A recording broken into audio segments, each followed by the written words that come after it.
What is up, guys? In today's video, I'm going to be going over everything you need to know in Fortnite's newest update, which is going to be the first major update of Chapter 7 Season 3. As always, if you guys do enjoy this video, find it helpful, informative, or interesting, remember to give it a like, subscribe if you would like to see more, comment down below which of the new sprites you think is best, and if you guys would like to use my code in the shop when getting anything, it is EvolvedJake, just like my channel name is, and it is underneath the webcam at all times. So we got 5 new sprites added in this update.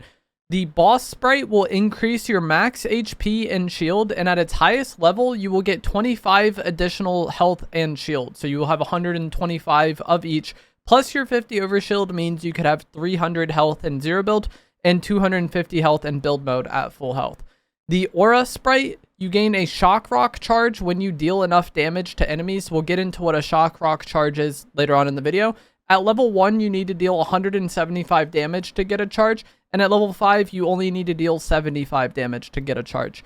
The fishy sprite gives you increased swim speed, and then it also gives you increased movement speed after taking damage. And essentially what this boils down to is you're probably going to have faster movement speed while you're fighting enemies, and at its highest level, you get 50% base movement speed increase after taking damage.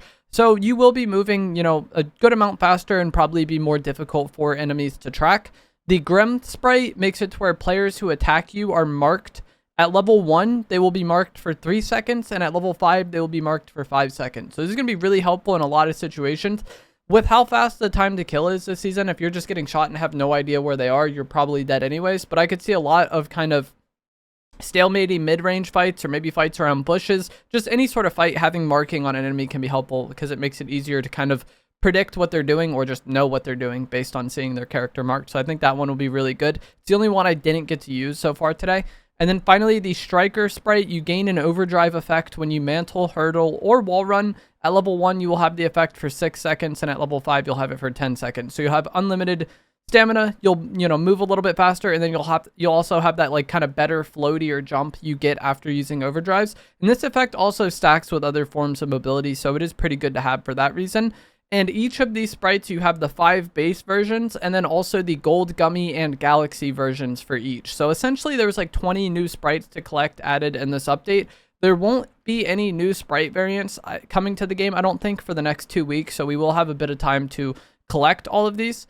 And that is basically it for the sprites in this update. There was a new mobility item added called the shock rock. This is the one that the aura sprite gives you, and this is a consumable item that you consume, and then your character gets kind of 3 purple orbs kind of orbiting you, and those kind of mark how many uses of this you have, and you use it just like how you would dashes, where you hit your jump button while in air, and it's kind of like a pseudo dash effect. It's a bit more vertical than the dashes typically were, but you use them just like how dashes you used them in the past. You kind of press the direction you want to go, hit your jump button while in air, and then you'll do that dash. And you can find this just from looting, and then carry it around in your inventory and consume it when you want, or consume it and have the kind of dashes ready to go whenever you need them. But you can also find some of them on the ground, and then just consume them right off the ground. I only saw this around the 0 point area, but maybe there are other locations on the map where these things just occur naturally. But this will be a solid mobility item to have, and even, like I said, even if you don't want to carry it around, you can just use it and then go about your day and have the dashes ready to go when you need them, like how you could when you would get dashes out of the purple water last season. You go into the purple water, you get your dashes, and then you kind of have them until you use them. It's similar with these shock rocks, but it's now a consumable. There was also the quack snacks added. You can find this just from looting, but it can also be purchased from the vending machines for 1500 gold. And this will give you 50 health, and it will level up your sprite once. And I believe regardless of what level you are, it levels it up once. So it'd probably be best to use it to go from 4 to 5 if you are intentionally trying to level a sprite and you find this. But either way, just 1 free level on your sprite and 50 shield is nice, but it's not really something I would consistently want to carry. Also, from the vending machines, chug jugs now cost 750 gold instead of 1,000, so we had a price drop on chug jugs, which is pretty nice. We got several unvaults in this update for kind of the summer, theme.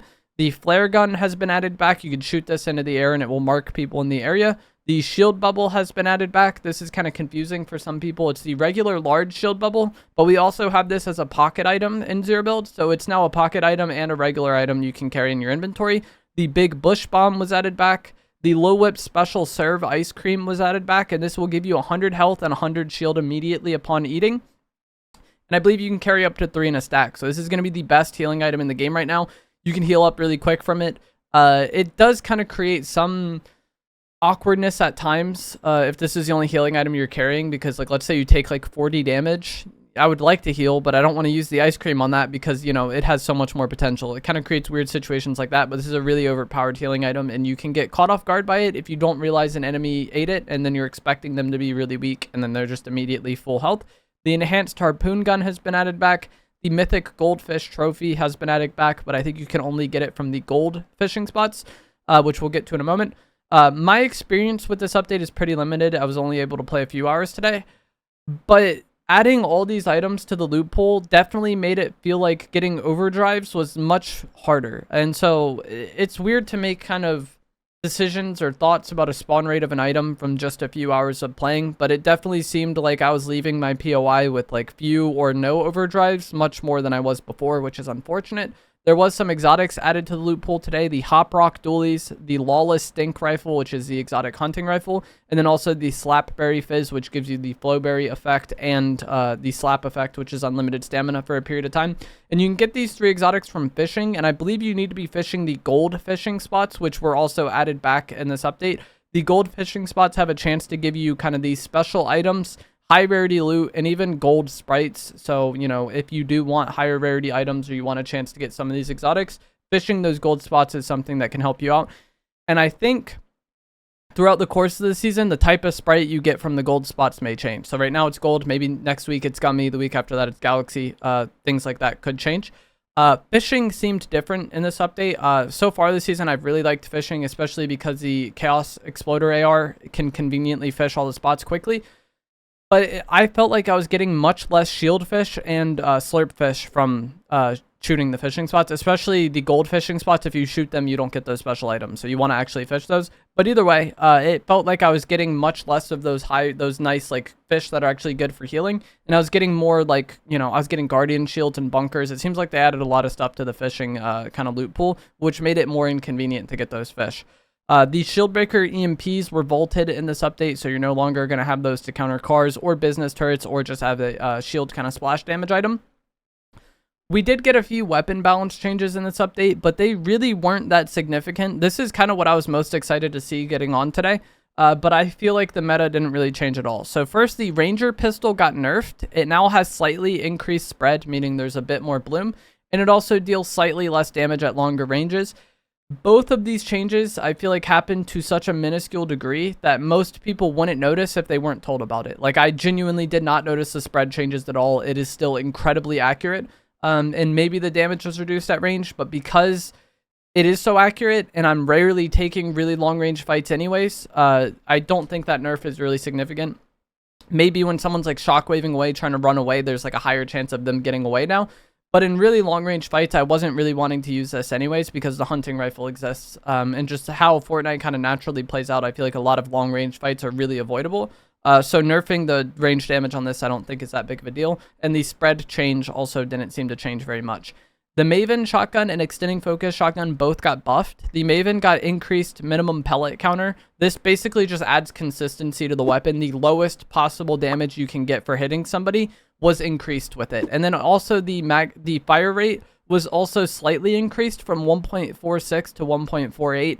I don't know if this is a change you're really going to notice. The fire rate stat is in-game is shots per second. So it went from shooting 1.46 shots per second to 1.48. It's not a huge difference, but, you know, maybe in slight, you know, moments where a few milliseconds matter, it can help you out. The extending focus shotgun, I think, did get a, you know, decent buff. The increased damage by about 3 to 4 depending on the rarity, which isn't, you know, absolutely game changing, but with shotguns, any amount of extra damage you can get is nice because they are naturally kind of inconsistent weapons at times. The pellet coverage of the reticle, I guess, was changed to make the weapon more consistent. This is something that I don't really understand too well, but they basically said they made a change to the pellets to make the weapon feel more consistent. And then it also got faster reload speed and faster pullout time, which is nice.